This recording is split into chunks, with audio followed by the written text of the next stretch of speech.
Oke, selamat malam. Assalamualaikum warahmatullahi wabarakatuh. Salam sehat selalu dan salam pengadaan. Oke, malam ini kita bikin konten tentang evaluasi penawaran ya, bisa penawaran. Nah, ini sekarang ini, saya share dulu sebentar.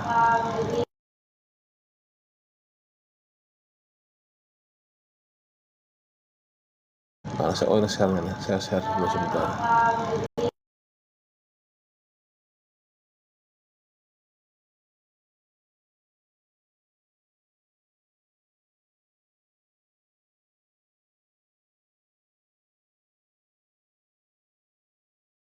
Bahas tentang evaluasi.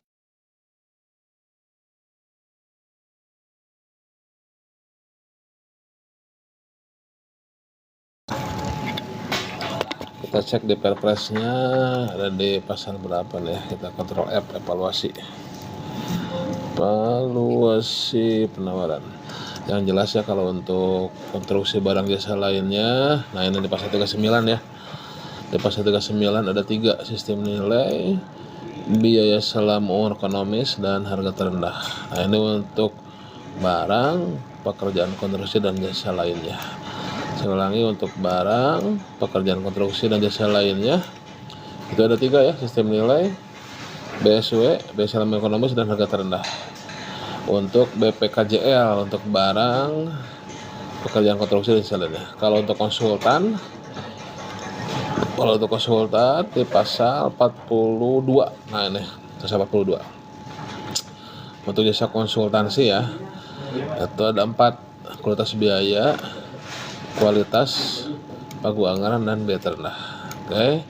Nah juga sering jadi soal atau dijadikan pertanyaan ya, baik bagi yang kepala dasar ataupun yang mau CPNS ya. Nah, ini jadi harus tahu. Jadi evaluasi dokumen penawaran untuk konstruksi barang jasa lainnya itu ada 3, yaitu sistem nilai, sistem biaya selama umur ekonomis, BSW, dan harga terendah. Nah kalau di Perpres penjelasannya, sistem nilai yang itu adalah untuk BPKJL ya, barang PK konstruksi jasa lainnya, yang memperhitungkan penilaian teknis dan harga. Jadi sistem nilai itu memperhitungkan nilai teknis dan harga, yaitu dibobot nanti ya, dibobot itu atas harganya. Kemudian kalau penilaian biaya selama ekonomis digunakan untuk pengadaan barang saja nih, yang memperhitungkan faktor umur ekonomis, harga, biaya operasional, biaya pemerintahan, dan nilai sisa dalam jangka waktu tertentu. Jadi ini bukan masalah harga belinya saja ya, tapi biaya pemakaiannya berapa gitu ya. Kayak kalau beli mobil bukan hanya masalah harga belinya, tapi selama umur ekonomis mobil itu akan habis berapa tuh biaya pemakaiannya, untuk bensinnya, untuk servisnya, untuk maintenance-nya ya, asuransinya, trainingnya mungkin kalau ada ya, dan sebagainya. Nah kemudian satu lagi adalah sistem ataupun metode evaluasi harga terendah. Nah ini untuk barang, pekerjaan konstruksi jasa lainnya, dalam hal harga menjadi dasar penetapan pemenang di antara penawaran yang memenuhi persyaratan teknis. Nah jadi kalau harga terendah itu kita mencari 3 penawar terendah yang teknisnya memenuhi. Nah nanti pemenuhan teknis itu bisa dengan sistem gugur atau bisa dengan pakai bobot, jadi pakai ambang batas ya, bisa teknisnya. Jadi ada 2, jadi bisa dengan ambang batas teknisnya atau dengan sistem gugur. Nah nanti dari yang memenuhi teknis itu, diambil lah yang harga terendah. Nah itu untuk barang konstruksi jasa lainnya, jadi sistem nilai, biaya selama ekonomis, dan harga terendah. Nah kalau untuk konsultansi itu ada 4 ya, itu di pasal 42 itu Perpres ya. Kualitas biaya, kualitas, pagu anggaran, dan harga terendah. Kita baca dulu ya. Nah pertama, kualitas dan biaya. Untuk pekerjaan yang ruang lingkup pekerjaannya, jenis tenaga ahlinya, dan waktu penyelesaian pekerjaan dapat diuraikan dengan pasti. Jadi yang pasti-pasti nih kualitas dan biaya ya. Kualitas dan biaya ini caranya dengan menggabungkan antara teknis dengan biaya, seperti sistem nilai ini digabungkan teknis dan biaya pakai bobot nanti ya. Kemudian metode evaluasi kualitas digunakan untuk pekerjaan kualitas ya. Untuk pekerjaan yang ruang lingkup pekerjaan, jenis tenaga ahli dan waktu penyelesaian pekerjaan tidak dapat diuraikan dengan pasti. Ya. Dalam KK atau untuk pekerjaan penyelidikan konsultan perorangan. Nah, konsultan perorangan ini, konsultan perorangan ini pakai evaluasi kualitas ya. Jadi kalau ada pertanyaan untuk evaluasi penawaran pada konsultan perorangan digunakan evaluasi apa? Evaluasi kualitas. Nah, tapi kalau untuk badan usaha, pekerjaannya yang ruang lingkupnya, jenis tenaga ahlinya, waktu penyelesaian pekerjaannya tidak dapat diuraikan dengan pasti. Jadi belum ada kepastian nih dalam lingkupnya tenaga ahlinya. Berarti ini lumayan ya, kerumitannya lumayan berarti ya, kerumitannya lumayan kalau evaluasi kualitas. Kemudian ada metode evaluasi pagu anggaran. Nah, ini hanya digunakan untuk ruang lingkup pekerjaan sederhana yang tidak dapat diuraikan dengan pasti dalam KK dan penawaran tidak benar. Ini juga jadi sebetulnya pagu anggaran sama evaluasi kualitas itu mirip ya. Jadi ada ketidakpastian dalam KK-nya. Nah, tapi pagu anggaran ini untuk yang sederhana pekerjaannya. Sederhana tapi di dalamnya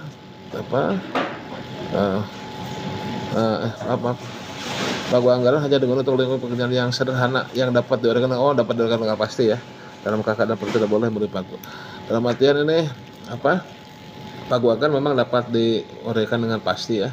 Tapi ya dalam pelaksanaannya pagu anggarannya seperti evaluasi kualitas, yaitu mencari teknis tertinggi ya, mencari kualitas tertinggi. Jadi tidak lagi memperhatikan biaya. Nanti kita bahas tata caranya ya.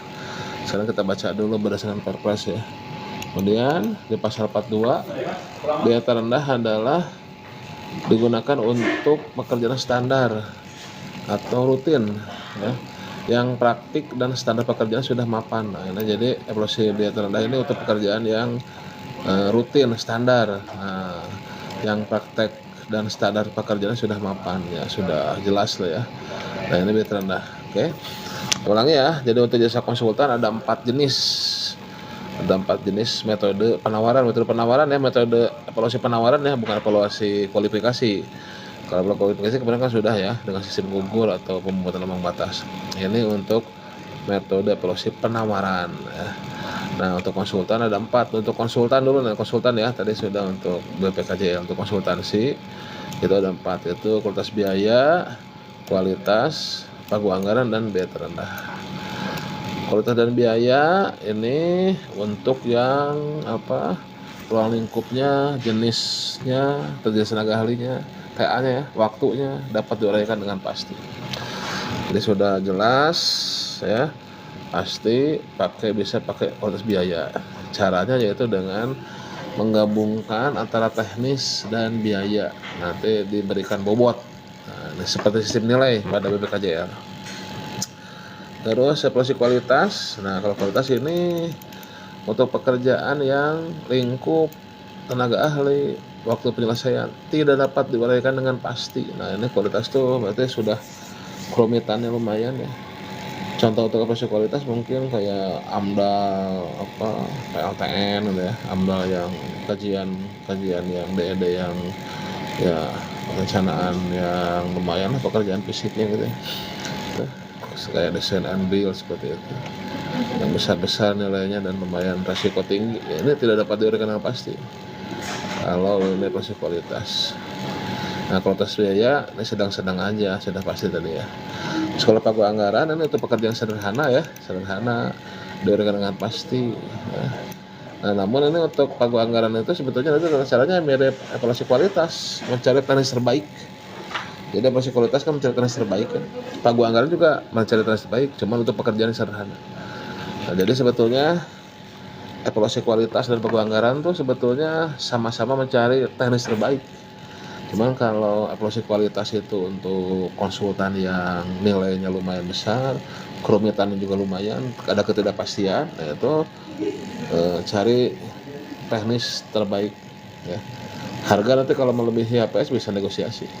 Begitu pula pagu anggaran. Nah, kalau pagu anggaran sama mencari teknis terbaik, tapi harganya tidak boleh lebih pagu, atau kadang pagunya sama dengan HPS. Nah, tapi sama caranya.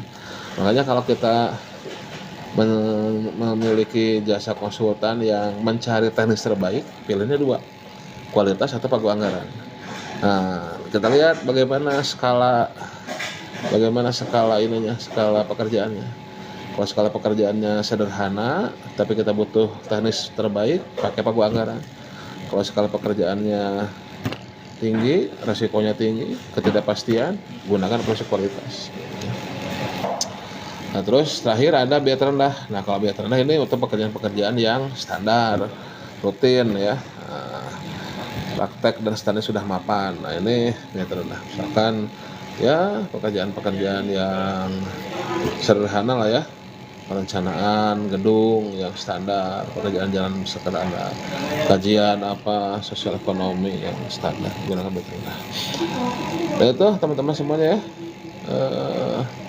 4 metode evaluasi penawaran untuk jasa konsultansi ya. Kualitas biaya, pagu anggaran, dan biaya terendah. Oke. Jadi penggunaannya kapan? Sudah itu ya, penggunaannya kapan? Kalau kualitas untuk yang kerumitan tinggi ya, yang ada ketidakpastian ya. Resiko juga mungkin tinggi, resikonya nilainya juga lumayan. Apalagi kualitas, mencari teknis terbaik, harga sudah tidak menjadi patokan, bisa ada negosiasi nanti harga. Nah, kemudian pagu anggaran juga mirip dengan evaluasi kualitas tadi, mencari teknis terbaik, cuma untuk pekerjaan yang sederhana gitu. Nah, jadi evaluasi kualitas dengan pagu anggaran itu sebenarnya tata caranya mirip, cuman beda scope kerjaan. Kemudian kualitas biaya seperti sistem nilai, dia masih memperhitungkan harga dengan memberikan bobot, menggabungkan teknis dengan harga ya. Nah, diberikan bobot. Kemudian ada biaya terendah untuk pekerjaan-pekerjaan sederhana yang mapan ya. Atau ini mencari harga yang paling murah, yang paling rendah. Gitu ya. Oke.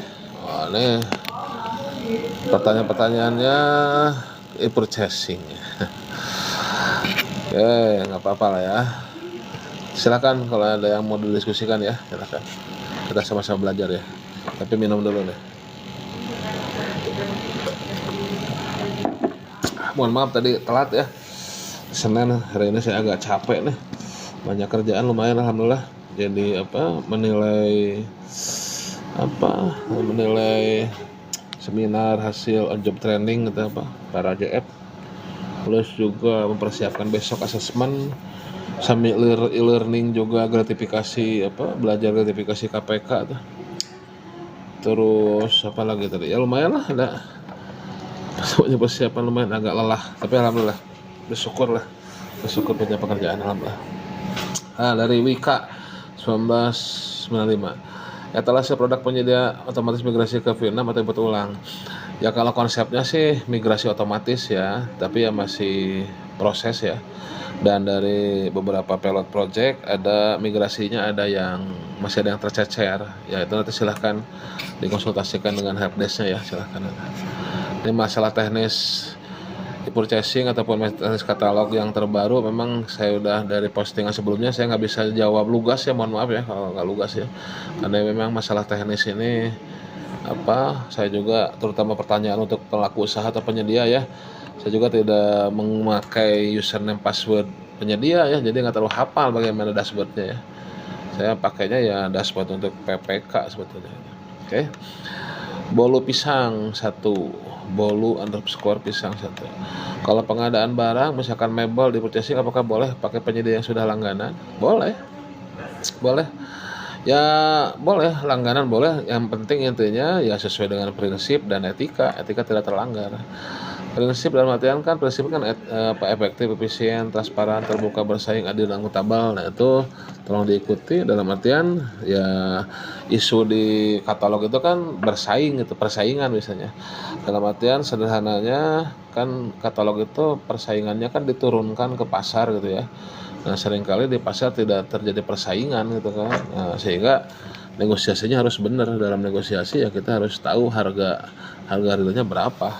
Nah, nanti terlepas apakah itu langganan atau bukan, ya silahkan itu ya ke siapapun. Itu yang penting ya tadi etikanya juga tidak terlanggar, tidak ada uang klik, tidak ada kickback, tidak ada apapun lah gitu ya. Kemudian juga yang pelanggaran terhadap pasal etika itu ya, huruf G itu ya, tidak menerima hadiah dan gratifikasi segala macam ya. Itu jadi ya kepada langganan ya boleh juga silahkan. Nah cuman ini dalam dari data KPK Monep gitu ya, itu ini suka dijadikan modus kalau pada penyedia yang sama ya, bukan berarti sudah pasti terjadi pelanggaran etika ya. Modus tuh banyak keluar datanya, banyak terjadi berarti kan. Modus dalam statistik, kalau bahasa modal dusta ya. Tapi belum tentu pasti itu terjadi pelanggaran etika, tapi sering dijadikan modus untuk terjadinya pelanggaran etika, yaitu ya tadi ketika sudah langganan ya ada potensi, ada modus terlanggarnya etika, sehingga dijadikan warning di dalam imonepnya KPK ketika dalam transaksi purchasing ada transaksi berulang ke satu penyedia itu diteliti ada hal-hal yang kurang pas tidak dengan prinsip ataupun etika pengadaan gitu, kurang lebih. Bolu pisang enak kayaknya, bolu pisang. Oke teman-teman semuanya, itu ya terkait proses penawaran. Ada satu lagi sharing untuk malam ini, yaitu terkait SE ini ya, SE terbaru nih ya, SE berapa nih? SE nomor 5 ya, 10 atau 5, nomor 5 ya, nomor 5 ya, mana ya, sebentar saya buka dulu, saya dulu mana nomor 5, nah nomor 5 nih ya. Kalau yang PDF-nya nih ternyata nih belum keluar dari JDIH nih ya, baru draft nih ya, ya. Tolong diabaikan dulu. Ya, bolu pisang. Ya Pak, khawatir dikira dimonopoli oleh satu penyedia padahal seluruh penyedia. Ya intinya sih kalau memang tidak ada pelanggaran terhadap prinsip etika ya jalan terus, nggak apa-apa terhadap satu pelaku usaha, jalan terus. Ya, cuman hati-hati itu kadang dijadikan modus seperti itu. Ya kalau dalam kasus Pina Cirebon mah yang lagi viral nih, lagi turun viralnya, tapi kita nunggu PK nih biar dibahas lagi ini ya, PK kasus Pina Cirebon ya. Ya maksudnya itu kan gara-gara nongkrong kan, jadi ketangkep polisi itu yang 7-8 yang di penjara itu kan sebetulnya penyebabnya nongkrong itu bawa apes. Nongkrong itu bawa apes gitu kan, walaupun sebetulnya nongkrong tidak dilarang gitu kan, ataupun bergadang juga kan, kata Rhoma Irama kan, jangan bergadang ya kalau tidak ada artinya gitu. Bergadang boleh saja gitu kan, jadi nongkrong bergadang itu boleh saja. Cuman ya tadi dikhawatirkan ya nongkrong bergadang itu jadi modus untuk tanda kutip hal-hal yang tidak kita harapkan gitulah, seperti itu. Itulah ini sederhananya malah gitu. Tapi kalau memang nongkrong itu ada baiknya, bergadang itu ada baiknya, ataupun berlangganan itu ada baiknya, ya silahkan. Dan tidak ada kalau nongkrongnya tidak ada minuman keras, tidak ada ciu lah kan. Kalau ada ciu kan sudah ditangkap gitu kan. Jadilah kasus Pina kan Cirebon gitu. Gitulah kurang lebih ya. Om bolu pisang enak aja, bolu pakai pisang ya. Gitu kurang lebih. Jadi ya itu bener khawatir ya. Oke. Jadi ya silakanlah, itunya selama tidak terlanggar prinsip etika ya maju terus. Begitu pula ketika ada hal-hal yang belum diatur dalam Perpres, sebetulnya ya bisa saja dilakukan kalau memang ya tadi sesuai prinsip, sesuai etika, silahkan, etika tidak terlanggar. Gitu pada prinsipnya ya, berpisah. Nah ini juga bahas dalam masalah kekhawatiran Om Bolu Pisang ini kan, SE 5 2024 ini kan, pencegahan korupsi dalam pengadaan pemerintah pada tahap perencanaan dan persiapan. Ada 13 poin ya, 13 poin yang saya bacakan. Nah, ini sebetulnya bagus juga nih memperkuat ya. 13-12 ya, 13 mah angka keberuntungan. Nah ini ya memberikan memperjelas contoh-contoh yang sering terjadi ya harusnya dihindari nih. Pengadaan harus berdasarkan kebutuhan, nah, ini kan yang didukung dengan analisis kebutuhan, nah, kan. KLPD dilarang melakukan pengadaan yang tidak dibutuhkan dan atau tidak mendukung rencana strategis KLPD. Misal, nah ini kan contohnya nih pengadaan titipan, nah ini kan tidak dibutuhkan dari semua pihak. Nah ini kan ya sering ini kan pengadaan titipan ini kan. Nah, dipastikan ya kan janganlah melakukan pengadaan titipan kan. Jadi dilarang ini dalam istilah dilarang. Ini bukan aturan baru, sebenarnya sudah ada di Perpres di Perlemnya kan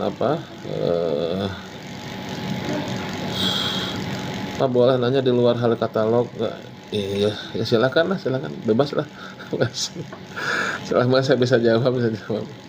Tapi saya ambil bahasa SE terbaru nih ya. Nah, kemudian kedua, pada saat melakukan analisis pasar didampingi oleh orang yang mengerti situasi pasar. Nah ini ya, jadi ahli pengadaan memang pengadaan memang bukan segalanya gitu ya. Pengadaan memang bukan segalanya, terus pengadaan kok jadi pusing sih. Pengadaan memang bukan segalanya, tapi segalanya perlu pengadaan. Nah, tapi ahli pengadaan juga bukan ahli segalanya, ya kan? Ketika terkait hal teknis, ya ketika hal teknis ya harus yang mengerti teknis ya. User ini namanya ini gimana sih? Saya penasaran aja LKP ini cuma di pusat aja atau seperti daerah? Di pusat aja, hanya satu. LKP itu hanya satu-satunya. Ya satu-satunya di Rasuna Said di Epicentrum ya. Dekat Antep dulu, Bakri Tower. Nah, Kuningan. Dia tidak ada cabang-cabangnya, hanya satu aja. Oke. Main ke sini ya, silakan.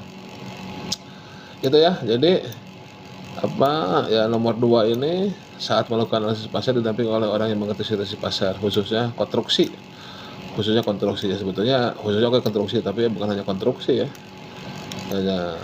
Kalau untuk konstruksi contohnya jangan sampai dokter gigi ketika jadi PPK konstruksi ya tidak didampingi dengan ahlinya, harus ada ahlinya ya. Itu serahkanlah sesuatu pada ahlinya seperti itu.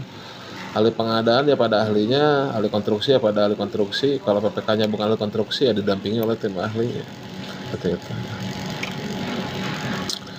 Doakan aja lulus, entah kenapa lab Bapak muncul terus ya, amin. Semoga yang diharapkan kalau memang terbaik bisa lulus ya, amin. Silahkan ya, sama-sama doakan aja ya. Kalau maksudnya ini mau CPNS atau P3K ya. Kalau CPNS P3K atau sertifikasi dasar tinggal dilihat YouTube belajar pengadaan itu sudah lengkap itu ya. YouTube belajar pengadaan sudah lengkap.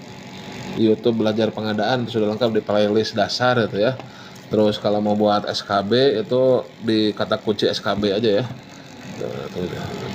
Perubahan Perpres kebijakan terbaru banyak kapan? Infonya sih dari kemarin ya tahun ini, tapi kan ya ini tinggal politisnya lah, simpelnya tinggal politisnya nih.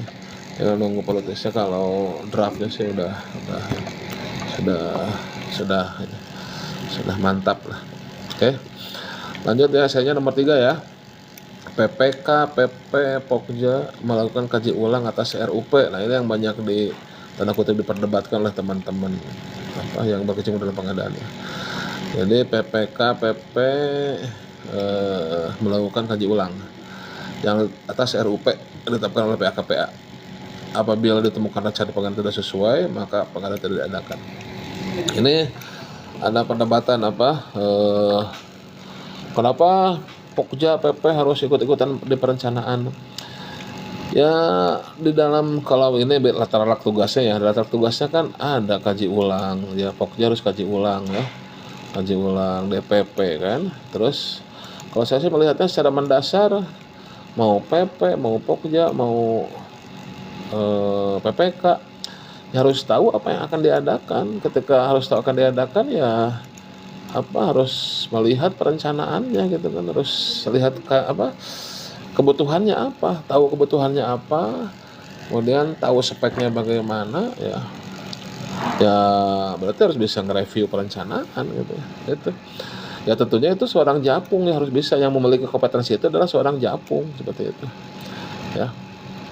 Oke. Kemudian keempat, dalam hal terdapat penjadian tunggal yang mampu menjaga kebutuhan, metode pemilihan yang digunakan perundingan langsung. Nah, itulah maksudnya. Kalau emang tunggal ya jangan ritual-ritual tender seleksi, udah penunjukan langsung. Contoh pemasangan iklan di billboard tertentu dilakukan dengan penunjukan langsung kepada penyedia yang mendapatkan izin pengelola keyboard. Ya udah langsung. Jangan usah ritual-ritual gitu ya. Oke. Terus 5, penggabungan dan atau pemecahan paket memperhatikan hasil analisis efektif efisiensi dalam proses pemaketan. Ya ini penggabungan, pemecahan ini harus ada analisis efektif efisiensi. Jadi lihat efektivitas efisiensinya. Jangan ngasal mecah, ngasal gabung. Kemudian juga dilarang memecah satu paket bekerja menjadi beberapa paket untuk menghadapi tender. Nah, contoh pengendaraan dipecah melalui berarti paket kepada penyedia kendaraan orang yang sama, kalau sama. Nah, ini atau pengadaan mendekati akhir tahun anggaran dipecah ya. Intinya ya kalau tender ya tender jangan dipecah. Dilarang menyatukan yang menghalangi kompetisi dan atau kesempatan usaha kecil. Yang menyatukan juga harus dilihat, jangan sampai menghalangi kompetisi atau kesempatan usaha kecil. Dan PAKPA dan PPK menggunakan konsolidasi BPJ pada tahap perencanaan persiapan. Nah, ini konsolidasi ya. Nah, ini juga ya PPK-nya berarti harus ngerti juga, ya harus gabung juga, harus melihat keseluruhan, harus bisa melihat keseluruhan. Nah, ini juga 9 seru nih. PPK, PP, Pokja menolak pelukan pengadaan yang tidak lengkap dokumen perencanaannya. Nah, ya, kalau belum siap, tidak lengkap, ya, tidak ada FS, ya, tidak terdapat data penyelidikan tanah, gambar perencanaan, titik lokasi, pembebasan, ini ya bisa menolak. Ini biasanya kayak DAK tuh, perubahan yang ujung-ujung tahun. Kadang kan belum lengkap itu dokumen perencanaan. Jangan sungkan untuk menolak. Nah, ini nih sudah dikuatkan di SE ya. Sebetulnya ya di Perpres ada, di Perlem ada, cuman ya mungkin belum kebaca, dikuatkan di SE ini. Nah, ini juga penting nih. Ini sebenarnya sudah ada dalam aturan. Dalam nyusun spek teknis sesuai kebutuhan. Tidak boleh lebih tinggi maupun lebih rendah dari kebutuhan. Ini harus pas ya. Yang levelnya ada level di mana? Level tinggi, level high, level sedang atau level rendah. Contoh, pengadaan laptop, apakah untuk ada yang perkantoran biasa? Nah, untuk perkantoran biasa tidak memerlukan spesifikasi laptop seperti laptop untuk desain grafis. Jadi harus jelasin itu desain grafis. Untuk untuk perkantoran biasa, untuk apa laptopnya harus jelas. Nah, nanti speknya harus jelas ini. Misalkan sound system ini sound system yang bagaimana nih, untuk suara saja sekelas Towa gitu kan, atau telinganya pengen telinga emas sound systemnya ya sekelas yang import to Bose nah, jelas dulu kebutuhannya apa. Nah, nanti speknya harus dibuat sesuai dengan kebutuhan, apakah jangan sampai lebih tinggi atau lebih rendah daripada kebutuhan. 11. Spek teknis tidak boleh diarahkan ke produk merek tertentu kecuali untuk ini pasal 19 nih, suku cadang, komponen yang sudah ada. Apabila hasil survei pasar kebutuhan dapat dipenuhi oleh beberapa merek, maka spek tidak boleh mengarah satu merek ya, ke beberapa merek itu diarahkan ya. Apabila kebutuhan hanya dipenuhi satu merek, maka melakukan penunjukan langsung ke rantai pasok terpendek. Contohnya pengadaan mobil ke daerah utama. Contoh pengadaan perangkat lunak kepada Microsoft ya, kalau butuhkan Microsoft. Terakhir 12. Nah, ini nih, dilarang memberikan informasi lebih awal yang membuat salah satu penyedia yang membuat persiapan lebih baik daripada penyedia yang lain. Nah, ini kan malah pelanggaran etika nih. Biasanya ada bumbu-bumbu lagi tambahnya nih, bumbu pelanggaran etika nih, kecuali yang sudah diatur dalam RUP. Itu saya silakan teman-teman semuanya. Oke. Cukup ya, tidak ada pertanyaan lain ya. Untuk teman-teman yang mau ujian SKB CPNS, ini aja lah, ikutan di grup Telegram ya. Jadi setiap siang akan ada kuis, silahkan lihat video-videonya ya. Kalau mau bikin kelas, saya nggak punya nggak punya Zoom meetingnya. Silahkan kalau yang punya Zoom meeting di itu aja, punya akun Zoom meeting yang berbayar, silahkan di publish di grup Telegram. Silahkan bikin aja acaranya, saya siap mengajar gratis lah ya, dengan senang hati, dengan sedain aja Zoom meetingnya. sediakan Zoom meetingnya kapan, diatur waktunya, silahkan kita belajar bersama, ayo dengan senang hati ya. Seperti tonton kemarin juga begitu, jadi ada yang ngoordinir, silahkan ngoordinir swakalola gitu ya, swakalola. Oke, cukup ya, nggak ada pertanyaan lagi. Kalau nggak ada pertanyaan lagi kita tutup sampai di sini. Terima kasih atas perhatiannya. Mohon maaf kalau ada kekurangannya, kelambatannya juga ya. Pak, mekanisme ujian dan pembelajaran satu pertanyaannya. Sekarang bagaimana? Sekarang ya pertama kalau yang masif itu kayaknya di hold dulu ya, yang masif banyak itu yang banyak online aja. Jadi sementara ya bisa ujian di LKPP ya, di lab itu, di Labcom per hari 2 sesi kan, atau ujian melalui LPP apakah itu LPP pemerintah ataupun LPP swasta ya. Kalau pemerintah berarti biasa dikoordinir oleh BPSDM-nya gitu kan, atau LPP swasta itu berbayar itu, silahkan sesuai dengan provinsinya ya, silahkan itu. Oke, bisa lewat IAPI ya, itu segala macam. PKN ada tuh, silahkan Pusdiknas ya, silahkan. Oke, itu ya. Baik, itu SE tadi bahasan awal terkait evaluasi penawaran dan SE 10 ya 2024 tentang tentang 10 nomor 5 2024 tentang pencegahan korupsi ya. Ya sebetulnya sih gimana sih ya, nih korupsi ini ya bukan serba salah saya emang ya, kembali ke hati nurani sih ya, kembali ke hati nurani. Kita tuh sekarang banyak yang tidak berketuhanan ya, banyaknya berkesetanan. Ya kalau kita bisa mengamalkan ketuhanan yang Maha Esa ya, dalam badan kita itu ada Tuhan ya, ada sifat-sifat Tuhan ya, pasti ya, insya Allah aman lah, nggak ada yang korupsi. Oke, sama-sama, terima kasih ya join dalam live-nya. Terima kasih udah nemenin buat konten ini ya, pada sepi bikin konten ya. Cukup ya, terima kasih semuanya. Demikian kita tutup dengan alhamdulillahirobbilalamin. Silahkan untuk yang belajar pengadaan bisa gabung ke YouTube belajar pengadaan, di situ sudah lengkap materi-materi level 1 ya, level 2 silahkan. Yang mau konsultasi via WA juga silahkan ya. Di situ juga nomor saya sudah terpublish kok di online ya. Oke. Makasih. Sehat selalu ya, bahagia selalu ya. Dan salam pengadaan dari Jakarta. Kita tutup.